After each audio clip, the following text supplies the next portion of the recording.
Coffee on the Radio Vision Network. I am Mark Cook, and listen, we got to talk about something important right now, okay?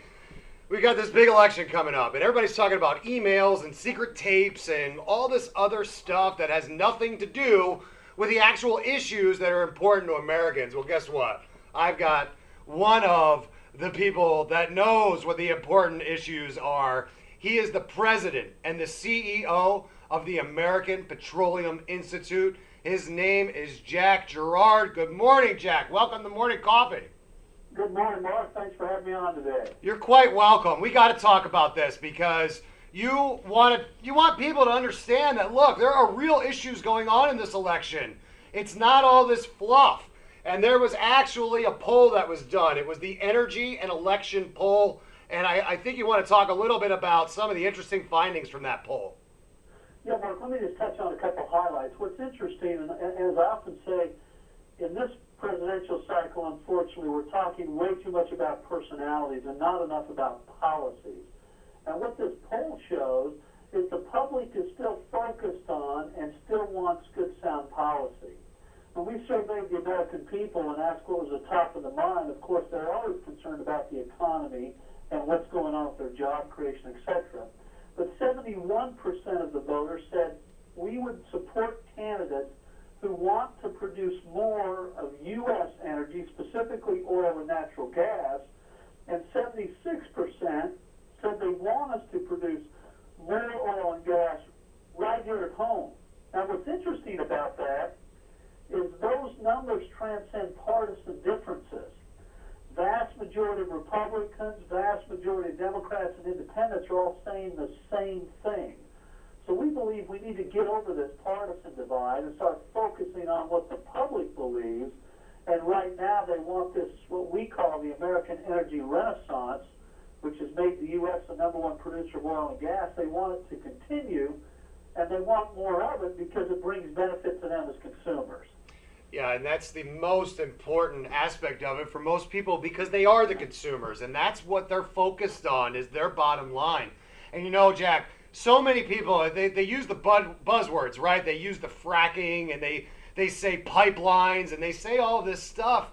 But what are the real issues? Like the real issues that we need to kind of like not worry about partisanship and cross the political lines. What do we need to bring all these people together?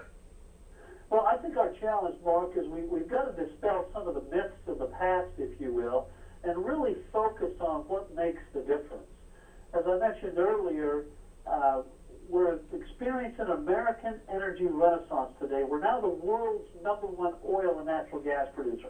Nobody would have predicted that just 6 or 7 or 8 years ago, yet it's happened. And why did it happen? It was brought to us primarily by technological advancements in hydraulic fracturing, which a lot of people try to think it's negative. They call it fracking, and horizontal drilling. These technologies have now made us the superpower of the world. And what comes from that? Well, today, AAA did a study that shows the average American now saves $500 a year because of lower gasoline costs. And the average family now saves $1,300 a year because of the lower costs for natural gas and other forms of energy in our households. So this is a big deal. The one that a lot of people don't realize is at the same time we've dramatically increased our production, we've actually lowered our carbon emissions. So we've improved the environment at the same time we're producing more energy. Now many people find that counterintuitive, but it's a fact. And so when we look at these, we can literally have it both ways. And that's what the public is saying. Hey, we want more energy, we want lower cost energy forms, we want the environment improved. What we're finding, particularly with natural gas right now, we can do it both. We can do it all. And this is a great success story. So we need to get rid of the myths or the bias and prejudice of the past and really start talking about facts, details, and what it means for us as Americans. Yeah, because it's so important because people are so misled on the information. They have really no idea what's going on. So I'm talking to Jack Gerard, and he's the president and CEO of the American Petroleum Institute. I like to call it API, Jack. You guys are doing awesome stuff over there, and it's important. Yeah, it's important for people to understand that they are a national organization, but they also are starting to do work internationally as well. Because it's important to make sure that we have our energy needs taken care of domestically here as we try to move away from our dependence on foreign energy. So that leads me right into it, Jack. How will the election of 2016 affect the bottom line energy costs? Well, Mark, that's a great question. Like I say, I'm hopeful before this election's over, we're going to have more conversation about policy and less about personality. Yeah.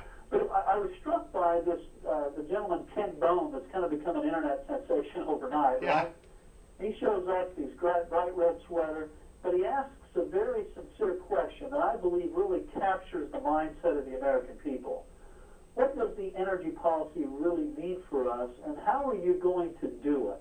And then you saw the immediate response of the two candidates. Donald Trump talked about the need to restore the role of the coal industry and restore those working opportunities for those men and women. Hillary Clinton talked about, and that was in response to, I think, an earlier comment Clinton had made about putting those people out of work.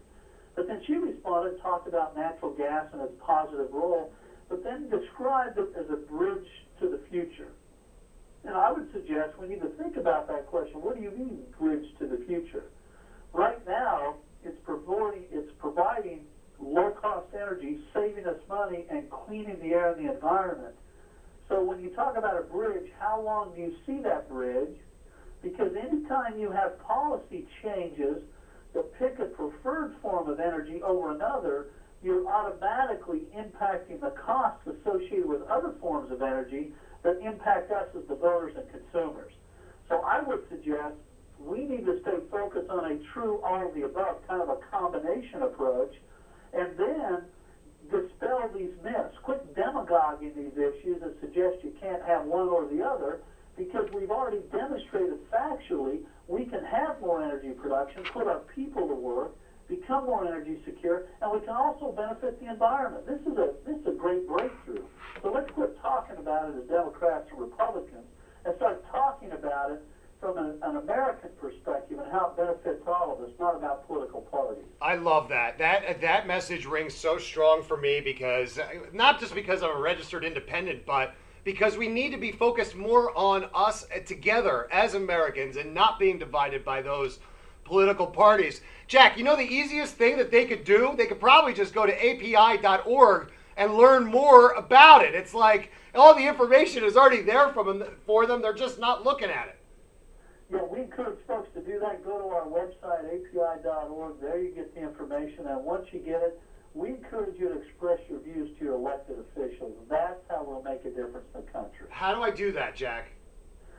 Just go to api.org, and then from there, your form of text, email, phone call. Don't be hesitant.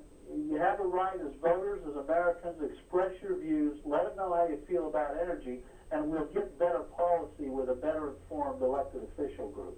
Yeah, and if you guys want more information about what we just talked about, kind of like how the election impacts the energy, go to vote4energy.org. That's vote4energy.org.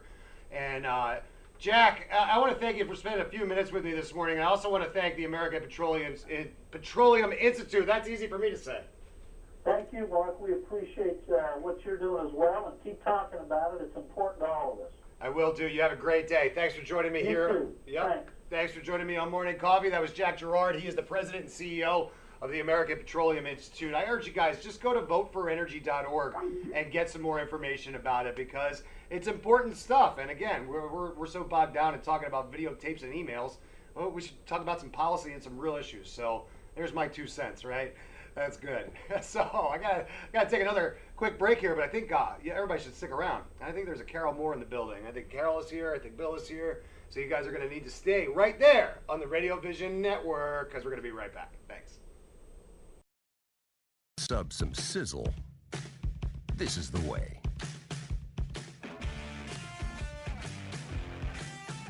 The way it's always been. The way it always should be. The way it always will be. Because that's just the way it's supposed to be. Jersey Mike's. Be a sub above.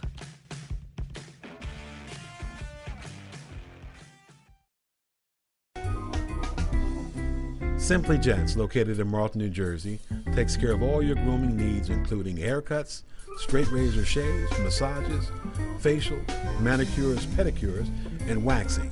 To find more information or book an appointment, visit us online at www.simplygents.com. The secret weapon of a well-groomed man, Simply Gents. If you haven't been to Speed